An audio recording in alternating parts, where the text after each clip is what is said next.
YouTube, what is going on, people? And we are back with a review of Southampton versus Liverpool, Liverpool versus Southampton, whichever damn way you want to put it. And it was a comfortable victory once again. The boys just came out and done what they needed to do. 3-0 victory for Liverpool, very comfortable. Southampton had given up by half time. How are you going to play in a 90-minute match and give up on the 45-minute mark? What's that about? It's turning into an absolute fortress. The fans are just ridiculous. The atmosphere is electric. We are onto something massive here, guys. So let's swiftly move across to the tactics board. 3-0 to Liverpool. Hoyt and goal. Matip and Salah with the other two. Southampton went with a 4-1-4-1 formation. They started with McCarthy in goal, Hoyt and Vestergaard in defence, centre-back, Bertrand left-back, Soares right-back, Redmond right midfield, Højbjerg Lamine in the middle, Romeu holding just in behind them, Target on the left with Long up front. Basically just the part of the bus that they tried to do. Didn't have the concentration, ability, organisation to withstand whatever Liverpool threw at them. The minute the first half goal was conceded, it could have been 5, maybe even 6. There was a little shaky moment from Matip, but Van Dijk cleaned up. And speaking of Liverpool players, let's go and announce the Liverpool team that played. It was Alisson in goal. We saw Trent Alexander-Arnold at right back. We saw Robertson at left back.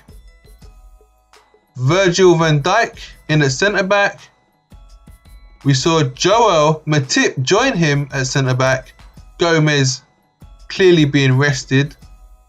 In midfield, we had Jordan Henderson sitting alongside Gini Wijnaldum. Left wing, surprisingly, was Firmino. Up top, Salah. On the right was Mane, and lastly, in behind, Big Shaq. Klopps started with a 4-2-3-1 formation, which proved very effective against Southampton in the first half. Shaqiri was basically the free man, drifting into little pockets of space, especially in behind Romeu, but in front of Vestergaard and Hoyt in this little area here. He drifted out to the side, which was where some of the goals were mainly created, in between Hoyt and Soares and round the back. And at times he ventured into this area here as well. He was basically a free man, very hard to pick up in that first 45 minutes, and he played an absolute blinder. This is what it felt like majority of the time. I felt Wijnaldum was kind of hovering more around the edge of the box. Jordan was just kind of behind him, and Shaqiri was really got in amongst it. So this was the formation that I felt like was more apparent, but when defending, it was pretty much. The greatest decision that Klopp made here about this formation was the simple fact that it could easily revert back to what we are used to playing, which is our normal 4-3-3, barring obviously Shaqiri. But Shaqiri would have came off, as we saw from Milner, and we did eventually sort of revert back. Our front three stayed in the position they started the game with, which was obviously Firmino left, Mane right, and then Salah through the middle.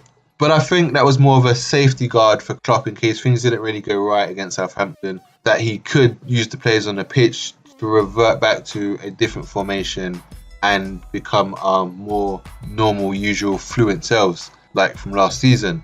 Fortunately, we didn't need to because we was 3-0 up by half time. The only substitution at half time was Shaqiri coming off, and Milner just sat. So instead of being a 4-2-3-1, it was back to our 4-3-3. But Mane stayed out right, Salah stayed through the middle, Firmino stayed out left. Our other substitution was Van Dijk picking up a minor rib knock, so he was substituted and he came off for his partner Joe Gomez, who slotted in just fine next to Joel Matip. There was an occasion where Matip was a bit rusty, Van Dijk had to cover his back, but Matip did get much better And then obviously got his header, scored his goal, which was really positive. Good to see a centre-back or a defender scoring. The other substitution was Gini Wijnaldum, I think it was. Might have been Jordan Henderson. I think it was Gini Wijnaldum. He came off for Keita, who just slotted in next to Henderson. So ratings, I'm going to give Trent Alexander-Arnold a 7. Joel Matip a 7. I'm going to give Van Dijk a 7. Gomez a 7. I'm going to give Robertson a 7. Alisson a 5, Milner 7, Jordan Henderson a 7, Gini Wijnaldum a 7, Keita a 6, Firmino a 7, Mane a 7, Salah an 8, Shaqiri a 9. So loads of 7s, no real outstanding performances apart from Shaqiri with his well-deserved 9. So that was a Liverpool team that Klopp fielded Anfield versus Southampton. So yeah, I think ratings reflects the score. It was a comfortable game. We was never in any danger and we came through it soundly and safely. And let's move on to midweek when we play Chelsea in the Carabao Cup. So guys, I have been Red Mist at the LFC Ninja. Let's do this, people.